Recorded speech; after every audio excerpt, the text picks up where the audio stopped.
Hello, everyone. This is another interview on the Global Law Project. We have the great honor of receiving today Professor Anton Kok from the University of Pretoria. Professor Kok, thanks so much for being here. It's a great pleasure receiving you here. Could you please tell us a little bit about yourself and your career?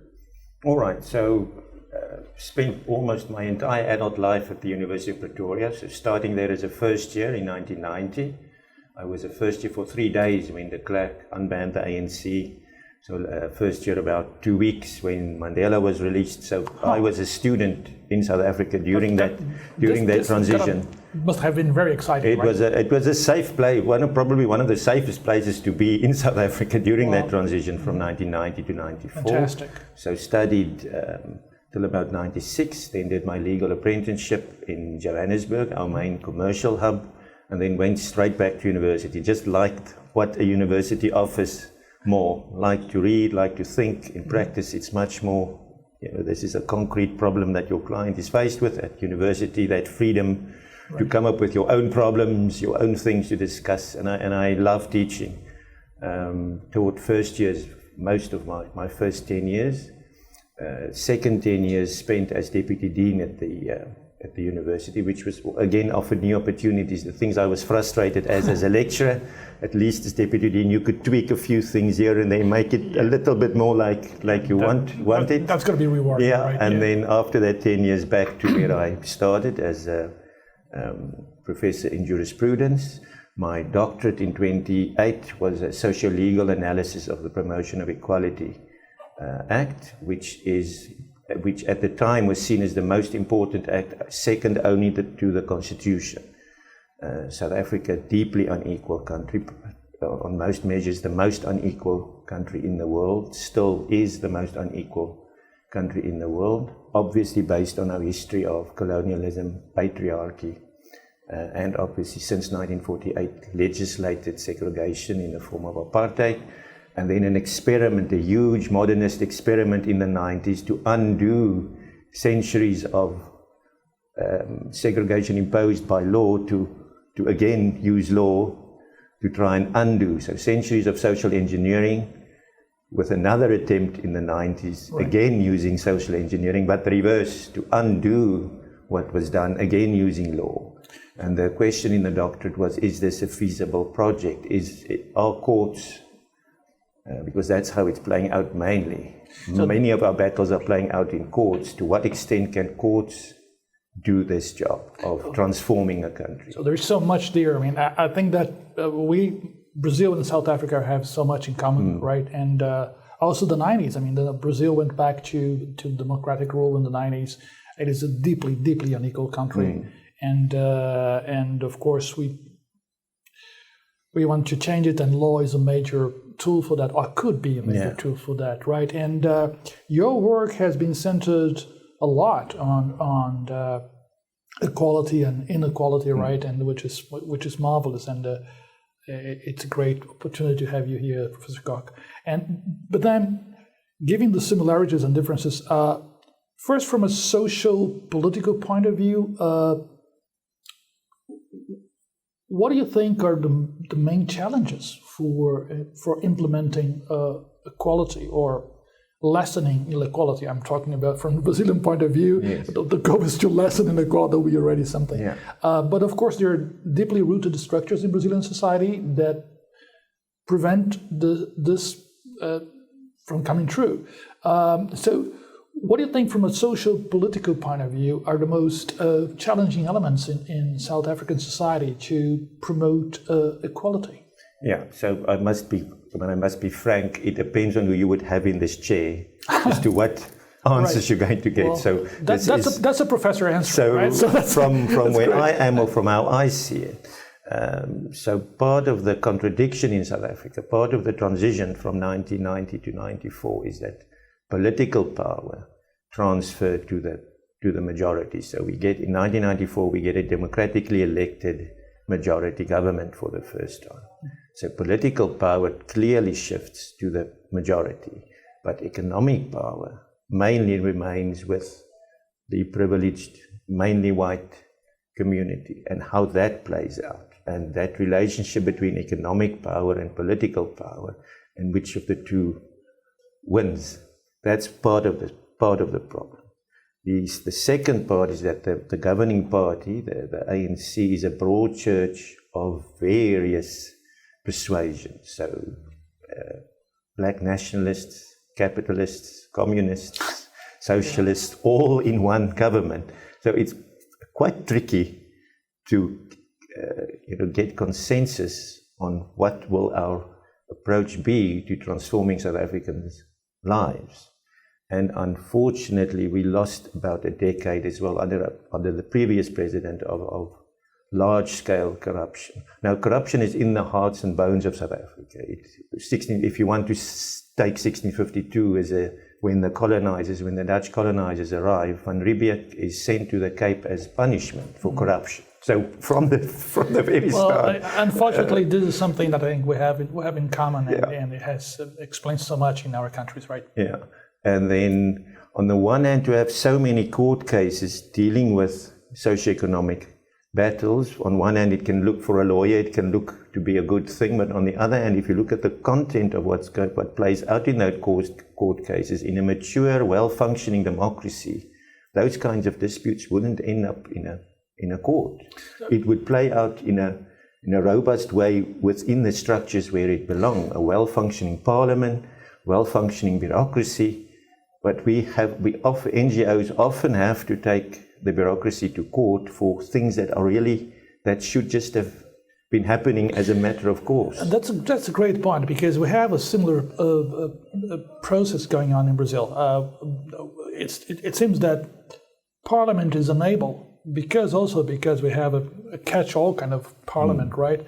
That's oftentimes more self-serving than serving the country first, second, and with so many different interests that it's very hard to get meaningful progressive legislation to pass, right? I mean, other kinds maybe you can pass, but for instance, if you want to reduce labor rights, then maybe you can have this in Parliament, right? But if you want to increase labor rights, then there might be. So we are having courts playing, specifically the Supreme Court in Brazil, playing a major role in trying to make things right, so to speak, right? To advance progressive agendas. But this has created the backlash of criticism, and people saying that, well, this is judicial activism, that the parliament is being emptied by the fact that if you lose in parliament, you go to court, and this is anti-democratic.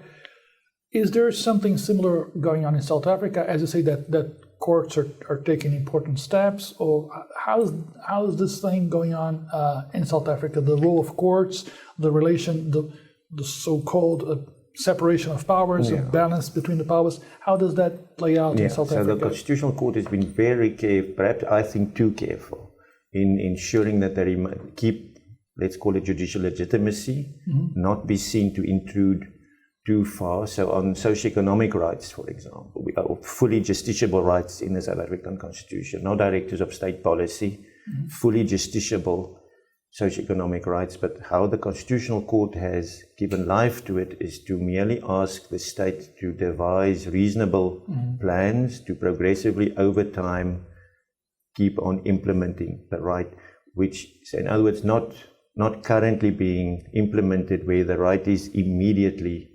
enforceable. You merely ask the state to make sure that the most vulnerable are looked after first, and over time, as budgets allow, to progress. So that doesn't give that doesn't but it doesn't give much. So one of our first judgments, Grootboom, which was about access to housing in the Western Cape, Grootboom died without a house. So still not. By the time, so years after that court case where the Cape government was put to task to make sure that you start looking after the most vulnerable, budgets and implementation, still not in a position to have given her a house. So that's the dark side of being so careful not to push. I think maybe our countries are now in the two opposite poles of the problem of Supreme Courts, right? Being perhaps too eager to interfere in political fight and being too reticent. But then, so what NGOs have now tried to look for are cases where there can be immediate enforcement. It's small victories, for example, in the Eastern Cape and in Limpopo, two of our provinces, textbooks for students weren't delivered on time. Great. So that was seen as immediately enforceable in terms of how they read access to education. How do you access education without your textbook? So there the government wasn't told, figure this out over time. There was an interdict, get the books to the students immediately. So but it remains a challenge for NGOs. Law seems a bit empty if that's the best you can do, but on the other hand, at least those learners now have textbooks on time. And then the same with schools in the Eastern Cape, where some learners had to literally be taught under a tree, where there was also an interdict to say build schools immediately and monitor it. So it's a structural interdict where you will be called back, the officials will be called back in a set period of time, come and report back on what you've done, with the threat of contempt of court over the heads. Well, so the challenge really is for NGOs to carefully pick the correct cases, take those victories one by one. But it is a frustration in that a well-functioning democracy, a well-functioning bureaucracy wouldn't have needed these cases. Textbooks would have been delivered on time as a matter of course. School buildings would have been built as a matter of course. But at least we have a court that is willing to make these calls, and a government that, if sometimes a bit, with a bit of grumbling, but at least are adhering to these. Is moving as well. That's hopeful, right? Yeah. So let me ask you something related to, of course, your experience as a professor in law school, but also as a dean, right? As a deputy dean here. Of course, law has been under pressure for a number of reasons. I think that there's been a lot of talk about the crisis of the state, or the state becoming one more agent, not the central agent or the central player, right, in organizing common life. We have, of course, these new technologies which are super disruptive. And I think that in both our societies, we have had in the past 30 years, huge societal changes which have, in a way, created turmoil too. So how do law schools respond to that, or how should they respond? So in Brazil, we have had a big divide in a way, I think. We have top law schools that really train students to be, say, global lawyers or lawyers capable of engaging in legal activity that's connected to globalization and international markets, so on and so forth, and that can compete actually with lawyers elsewhere. And a huge amount of students who are still in parochial law and domestic law, and with dim possibilities of employment, which in a way replicates within the law school structures the same divide, social divide that plagues Brazil as a whole. So maybe it's two sides to this question. First, what is the situation of legal education in South Africa right now, and what do you think should be the role of law schools in this new scenario? Yeah, so similar position as to what I'm hearing, as to what is going on in Brazil. In South Africa, every public university in South Africa has a law faculty. Okay. And it's no secret why. It's not expensive to train lawyers. You have you need one lawyer, you need one instructor in front of the class, and if you have a venue that can fit 600, right, you get the class fees, and you only have one professor to pay. You don't have expensive laboratories. It's not none of that. Med school or engineering, right? And there is no correlation between the needs of legal practice and the enrollment figures at universities. So all of the different law schools combined deliver many, many more law graduates than what the legal profession on its own requires.